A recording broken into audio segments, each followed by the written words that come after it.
From being pushed out of windows to being held down and beaten, this house of God was anything but. Today, we're going to be talking about the dark history of St. John's Orphanage.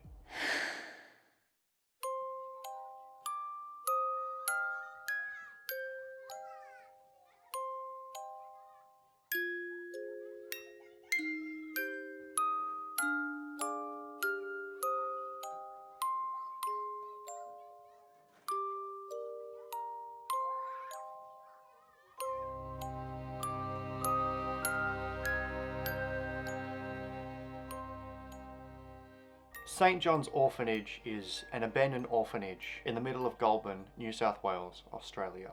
This place has been abandoned since the 1990s. A lot has happened since it was opened, but let's just start from the beginning. In 1905, an orphanage located near Kenmore Asylum was proposed at a general meeting in town to replace an orphanage, one that had been in the area for more than 25 years. The orphanage, which only catered to girls at the time, and the land that it sat upon was proven insufficient, and so approximately 60 acres of land were set aside to build St. John's Orphanage.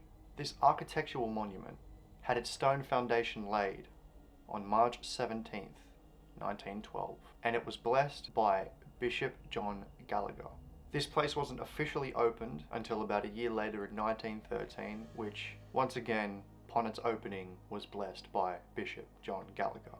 To dedicate the orphanage opening, they held a Sunday service, and the Sisters of Mercy were put in charge to look after the orphanage, to be the caretakers. Shortly after opening, there was a rather large demand for children to be admitted to St. John's Orphanage, which led to the eventual construction of the West Wing and the chapel located on the property in 1919. However, they were partially unfinished.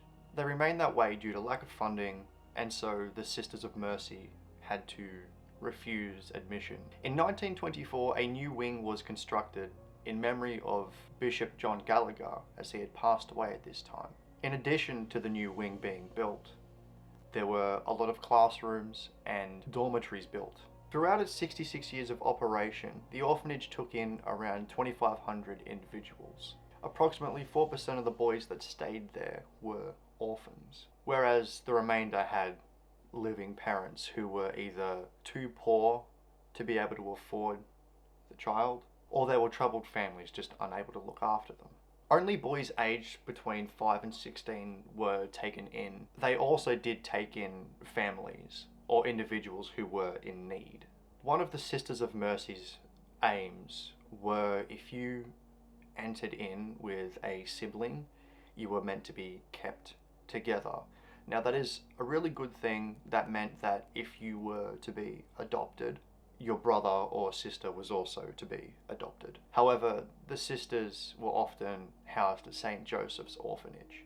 Although the building could hold around 100 boys, at its peak there was more than 250. Overcrowding was a major issue here, as you find with a lot of these places. In 1975, the orphanage started taking in girls from St. Joseph's Orphanage due to the declining numbers of boys being admitted. Eventually, in 1976, St. Joseph's and St. John's Orphanage merged together. This then formed St. John's Home, which would eventually close in 1987. The orphans that remained there ended up being put into group homes. Sisters of Mercy continued to care for those orphans until 1981, and that's when it all closed.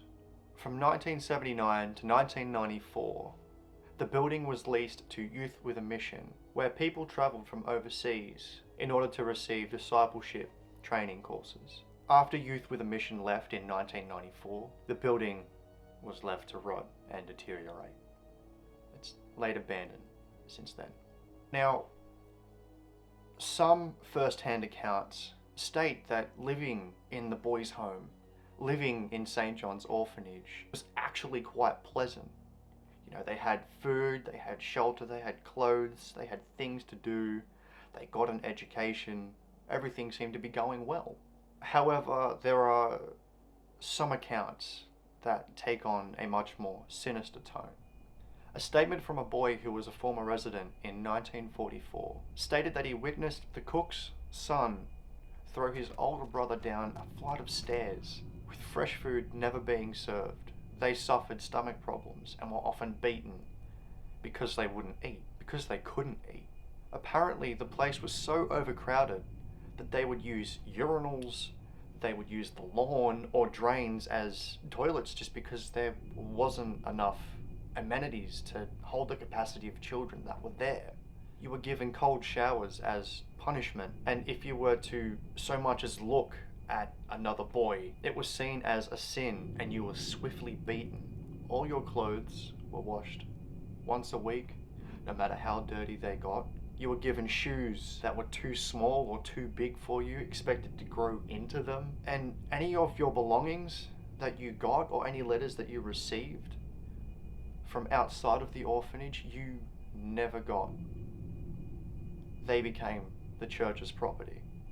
Little to no medical attention was given to patrons that had been injured here, and according to one boy, the only record that he had was a slip of paper from the Sisters of Mercy stating an incorrect birth date and baptism date. This place was horrendous. The orphanage is currently abandoned, but it is owned by an Australian businessman. Goulburn Ghost Tours used to hold ghost tours here, unofficial ghost tours, which hoped to discourage the vandals from destroying the place. It is described as being a part of Australia's Bermuda Triangle, which this includes Kenmore Asylum, St. John's Orphanage, and St. Joseph's Orphanage. At present, this place is destroyed. It's decaying, it's crumbling. Residents call the police consistently due to the sound of windows being smashed and vandals and everything like that happening. And in 2015, a fire, which was believed to have been left unattended by squatters living inside the orphanage, ended up igniting the roof. It took about 6 hours to take down the fire, and it destroyed 80% of the roof of the whole orphanage. Much of the roof had collapsed and caved in, and nothing but the bare timber skeleton is what remains of the roof. In 2016, another fire had occurred, this time in a part that was the back hall. This one was built in 1932. It was deemed unsalvageable and knocked down. Upon following that second fire, a third fire arose as well, in which a large portion of St. John's was just completely destroyed. This place may be decaying and destroyed, but there is so much life left in this place. If you take away all the bad stuff that happened here, this place, it's full of rich history. There is so much to unpack. It's just a shame that it is the way that it is, and that it's in the state that it is. And if you do go here, please go at your own risk. This place is probably a feather away from crumbling down, and I will not be held responsible for anything that happens there. But unlike this place, I am not going to leave you hanging. Click right here to explore St. John's Orphanage with me. Click right here to see an adventure that YouTube recommends. Click on my face to join the crew, and I'll see you there.